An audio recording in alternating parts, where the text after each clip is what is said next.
بفرمائیں. اعوذ باللہ من الشیطان الرجیم بسم اللہ الرحمن الرحیم الحمدللہ رب العالمین وصلی اللہ علی سیدنا محمد وآلہ الطاہرین صلوات اللہم صل علی محمد و آل محمد. جو مختصر ٹائم دیا گیا ہے یا آپ نے ہم کو تفضل کیا اور آپ نے دیا ہے اس میں کوشش کریں گے کہ کچھ عرائض آپ کی طرح بیان کیے جائے. جو بیسیکلی موضوع تھا وہ اس کا تعلق الہی حکومت سے تھا, خدا کی حکومت سے تھا کہ خدائی حکومت کیسے معاشرے میں قائم کی جا سکتی ہے, اور اس حوالے سے آیت اللہ جوادی آمولی کے بطور خاص نظریات بیان کرنا مقصود تھا. بہت ہی شارٹ ٹائم میں اس کو صرف نکات کے ذیل میں اس کو بیان کرنے کی انشاءاللہ کوشش رہے گی. سب سے پہلی بات یہ ہے کہ میں ڈائریکٹلی ٹو دا پوائنٹ بات کروں. سب سے پہلی بات یہ کہ ہر انسان اپنی زندگی میں اپنے آپ میں کچھ ضروریات کو محسوس کر رہا ہوتا ہے, کچھ ضروریات کو دیکھ رہا ہوتا ہے کہ میرے اندر کچھ ضروریات ہے. بہت ساری چیزیں انسان طلب کر رہا ہوتا ہے, چاہ رہا ہوتا ہے, لیکن ظاہر سی بات ہے کہ انسان انڈیویجولی لائف نہیں گزار رہا ہے, معاشرے میں رہ رہا ہے, اور اس معاشرے میں رہتے ہوئے انسان سوشلی اس لائف کو گزار رہا ہے. تو انسان کے اندر بہت ساری چیزیں ایسی ہیں جو انسان کی ضرورت ہے, انسان ان کو پسند کر رہا ہے. مثال کے طور پر ہم کھانے پینے کو پسند کر رہے ہیں, ہم مختلف رہنے سہنے کو پسند کر رہے, بڑے گھر کو پسند کر رہے, بڑی گاڑی کو پسند کر رہے, مختلف چیزوں کو پسند کر رہے. لیکن کیا انسان انڈیویجولی ان تمام تر لذتوں کو حاصل کر سکتا ہے, ان لذتوں کو دریافت کر سکتا ہے؟ اکیلے میں انسان رہتے ہوئے سوشل لائف نہ گزارے, اکیلے میں زندگی گزارے, کیا اکیلے میں انسان ان لذتوں کو حاصل کر سکتا ہے؟ دیکھیں, اس دنیا میں بہت ساری لذتیں ہیں. اب آپ سے اگر پوچھا جائے کہ اس دنیا کی بالا ترین لذت کیا ہے, تو ہم میں سے ہر ایک اپنا خاص جواب دے گا. کوئی کہے گا کہ بہترین بالا ترین لذت کھانے میں, کوئی کہے گا پینے میں, کوئی کہے گا بہترین گھر میں, کوئی کہے گا بہترین گاڑی میں. ہر ایک اپنے مطابق لذت کو بیان کرے گا. لیکن اگر ہم ان تمام تر لذتوں میں سے بالا ترین لذت حاصل کرنا چاہتے ہیں, بالا ترین لذت میکسیمم پلیجر حاصل کرنا چاہتے ہیں, اس میکسیمم پلیجر کو کون بتائے گا ہمیں؟ اس بالا ترین لذت کا تعارف کون کروائے گا ہمیں؟ کیا ہم میں سے ہر ایک اس حوالے سے فیصلہ کر سکتے, جان سکتے کہ وہ بالا ترین لذت کیا ہے؟ عبادت الہی. عبادت الہی بالا ترین لذت ہے. اس کی پہچان کون کروائے گا ہمیں, کون بتائے گا؟ ہم خود سے سوچ کر اس عبادت الہی تک پہنچ سکتے ہیں؟ ہاں, یہی ہے. وہی اس بالا ترین لذت کی پہچان کروائے گا جو سب سے زیادہ بہتر انسان کو جانتا ہوگا. انسان اپنا آپ کو بہتر جانتا ہے یا انسان کو بنانے والا انسان کو بہتر جانتا ہے؟ وہ جس نے انسان کو بنایا ہے وہی ہم سے زیادہ بہتر ہمارے بارے میں جانتا ہے, ہماری لذتوں کے بارے میں جانتا ہے, ہماری فائدے کی چیزوں کے بارے میں جانتا ہے. تو وہی آ کے تعارف کروائے گا کہ وہ بالا ترین لذت کیا ہے. اب جو آپ بیان کریں, قرآن نے بیان کیا, اہل بیت نے بیان کیا, تو وہ بالا ترین لذت کیا اہل بیت نے تعارف کروائی؟ آپ کی نظر میں کیا بیان کیا انہوں نے کہ کس کام میں, کس چیز میں وہ بالا ترین لذت, کس طریقے سے اس بالا ترین لذت کو حاصل کیا جا سکتا ہے؟ یقیناً ایسا یہ کہ خدا کے بھیجے ہوئے نبی امام آ کے اس بالا ترین لذت کا تعارف کروائیں گے, اور تعارف کروایا. انسان کے لیے بالا ترین لذت یہ ہے کہ انسان اس کائنات کی بہترین ہستی سے گفتگو کرے. کہاں پر تعارف کروایا ہے؟ مناجات المحبین میں امام سجاد علیہ السلام بیان فرماتے ہیں کہ صلوات پڑھیے محمد اللہم صل علی محمد. من ذا الذی ذاق حلاوة محبتک فرام منک بدلا ومن ذا الذی انس بقربک فابتغى عنک حبلا. اے خدا, کون ہے جس نے تجھ سے پیار و محبت کی لذت کو چکھا ہو اور پھر اس لذت کو چکھنے کے بعد اس لذت کو چھوڑ کر کسی اور لذت کا اختیار کیا؟ سبحان. کون ہے جس نے خدا سے گفتگو کرنے کی لذت چکھی؟ انسان پہاڑ دیکھتا ہے, پہاڑ کے استحکام کو دیکھتا ہے, پہاڑ کے استحکام کو دیکھ کر پہاڑ کو پسند کرتا ہے, اس سے محبت کرتا ہے. لیکن پہاڑ زیادہ مستحکم ہے یا پہاڑ کو بنانے والا زیادہ مستحکم ہے؟ پھول زیادہ خوبصورت ہے یا پھول کو خوبصورت بنانے والا زیادہ خوبصورت ہے؟ ذہین انسان زیادہ ذہین ہے, ذہین انسان کو خلق کرنے والا زیادہ ذہین ہے؟ وہ جس نے انسان کو ذہانت عطا کی, وہ جس نے پھول کو خوبصورتی عطا کی ہے, وہ جس نے پہاڑ کو استحکام عطا کیا ہے, وہ ہے جو ان سے زیادہ خوبصورت ہے, ان سے زیادہ مستحکم ہے, ان سے زیادہ ذہین ہے.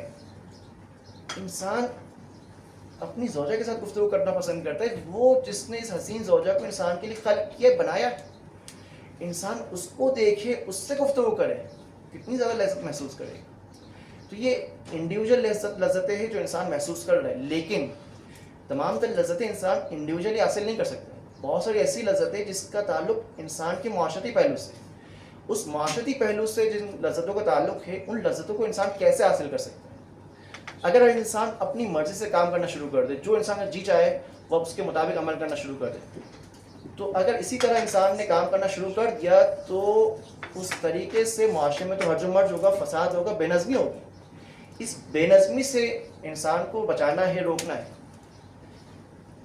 اس بے نظمی سے روکنے واحد راستہ یہ کہ انسان کے لیے قانون بنایا جائے. انسان آزادی پسند کرتے ہیں، لیکن آپ اس روئے زمین کے کسی بھی کونے میں نہیں پائیں گے جہاں پر لامحدود آزادی انسان کو دی جائے. آزادی کا نعرہ سب لگا رہے ہوتے ہیں، لیکن کوئی بھی انسان کو اس روئے زمین پر ایسا نہیں کہ فلی 100% انسان کو آزادی دے. انسان کی آزادی کو محدود کیا جا رہا ہے. انسان محدود ہے، انسانی صفات بھی محدود ہوں گی. انہی صفات میں سے ایک صفت ہے انسان کی آزادی. لہٰذا لامحالہ انسان کی آزادی بھی محدود ہے. فرق کیا ہے؟ فرق کہاں پر ہے؟ فرق یہاں پر ہے کہ کون انسان کی آزادی کو محدود کرے گا. ہم خود سے اپنی آزادی کے بارے میں، اپنی آزادی کی محدودیت کے بارے میں بتا سکتے ہیں. کون فیصلہ کرے گا؟ کون بتائے گا کہ انسان کی آزادی کی کیا حدود ہے؟ انسان کس حد تک آزاد ہے؟ یہ کون ہمیں پہچان کروائے گا؟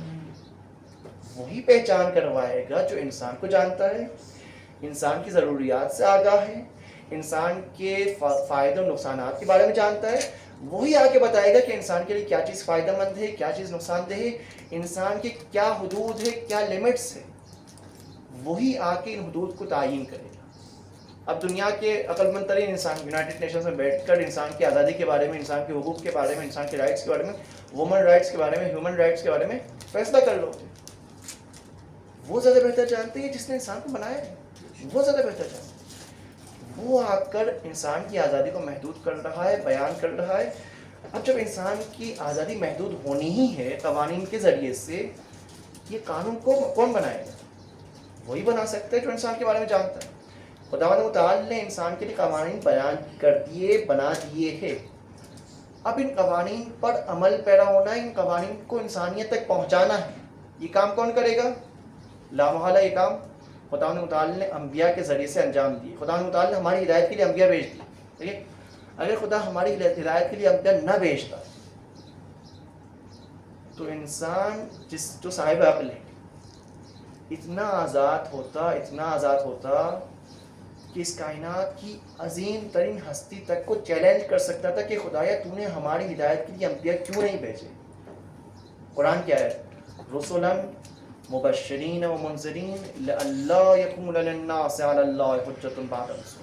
خدا نے انسان کی ہدایت کے لیے انبیاء بھیج دیے، رسول بھیج دیے، تاکہ کل کو خداوند متعال کی بارگاہ میں انسان یہ شکایت نہ کرے خدا تو جانتا تھا میری عقل میرے لیے کافی نہیں ہے، تب تو نے کیوں میری ہدایت کے لیے انبیاء نہیں بھیجے. اب جب خداوند متعال نے انسان کی ہدایت کے لیے انبیاء بھیج دیے تو یہ احتجاج کا حق، چیلنج کا حق خدا کے پاس ہے. خدا انسان کو چیلنج کرے گا کہ انسان جب ہدایت تمہاری مکمل ہو گئی تو تم نے اس ہدایت کے مطابق عمل کیوں نہیں کیا. چیلنج خداوند متعال کرے گا. ہدایت کس کے ذریعے سے؟ انبیاء کے ذریعے سے، اولیاء کے ذریعے سے. اب اس زمانے غیبت میں جہاں پر امام پردہ غیبت میں، کیا ہدایت ادھوری رہ گئی ہے؟ کیا خداوند متعال کی ہدایت ہم تک نہیں پہنچ رہی ہے؟ یہ وہی پوائنٹ ہے جس کو ریورڈ معظم نے 4 جون کی برسی کی جو اسپیچ تھی اس میں بیان فرمایا، ولایت فقیہ، کہ کوئی ایسا وقت نہیں ہے، کوئی ایسا زمین نہیں ہے، کوئی ایسا زمانہ نہیں ہے جو ہدایت الہی سے خالی ہو. خدا کی ہدایت ہمیشہ سے انسان کے شامل حال رہی، چاہے زمانے غیبت میں کیوں نہ. یہ کہنا کہ امام پردے غیبت میں ہے لہٰذا خدا کی ہدایت ہم تک نہیں پہنچ رہی ہے، یہ خدا پر ایک طرح سے خدا کو جو خدا کی ذمہ داری تھی انسانوں کی ہدایت کرنا، خدا کو خدا کے کام کے ادھورے ہونے کے وجہ سے بیان کرے کہ خدا نے اس اپنی ذمہ داری مکمل نہیں کی ہے. انسان کو خلق تو کر دیا، انسان کے لیے مقصد و ٹارگٹ تو بتا دیا، بنا دیا، لیکن انسان کو اس ٹارگٹ اچیو کرنے کا راستہ نہیں بتایا. انبیاء بھیجے، اولیاء بھیجے. اس زمانے غیبت میں جہاں امام پردے غیبت میں ہے، وہی راستہ، وہی طریقہ، وہی اسلوب، وہی ذمہ داری جو امام کے نائبین ہیں اس زمانے میں، ان کی ذمہ داری ہے کہ وہ اس کام کو سر انجام تک پہنچائے اور ہماری ہدایت کا ذمہ لے. ان کی ذمہ داری ہے ہماری ہدایت کرنا اور ہماری ذمہ داری ہے ان کی اطاعت کرنا. یہ عقیدہ ہے ہمارا ولایت فقیہ. اصول دین میں سے نہیں ہے, فروع دین میں سے نہیں ہے, لیکن ہم اس کو عقائد کے طور پر مان رہے کہ ولایت فقیہ اس کا مطلب ہے کہ خدا کی ہدایت اب تک جاری ہے اور ہم اس کے مطابق زندگی گزاریں گے. اب جب خدا کی ہدایت ضروری ہے, واجب ہے, جاری ہے اس زمانے میں, تو فقیہ پر ضروری ہے اس ذمہ داری کو اپنے ذمے لینا اور ہم اور آپ پر ذمہ داری ہے کہ ہم اس کے مطابق اپنی ذمہ داریاں نبھائیں اور اس ولی فقیہ کی اطاعت کریں. تو یہ ایک مختصر سا تعارف کا نظریہ ولایت فقیہ کا کہ ہم اور آپ اس زمانے میں ذمہ دار ہیں اس حوالے سے کہ ہم اپنی ذمہ داری کو جانتے ہوئے اس زمانے کے مطابق ولی فقیہ کی پہچان کروائے اور اس ولی فقیہ کو پہچاننے کے بعد نظری ولایت فقیہ کو نظری امامت کے تسلسل میں جانتے ہوئے اس ولی فقیہ کی اطاعت کرے. خدا تعالیٰ ہم سب کو اس کام میں کار خیر کی اطاعت کرنے کی توفیق عنایت فرمائے. وفقنا اللہ و ایاکم انشاءاللہ. السلام علیکم ورحمۃ اللہ وبرکاتہ. 1-2 منٹ کے لیے آپ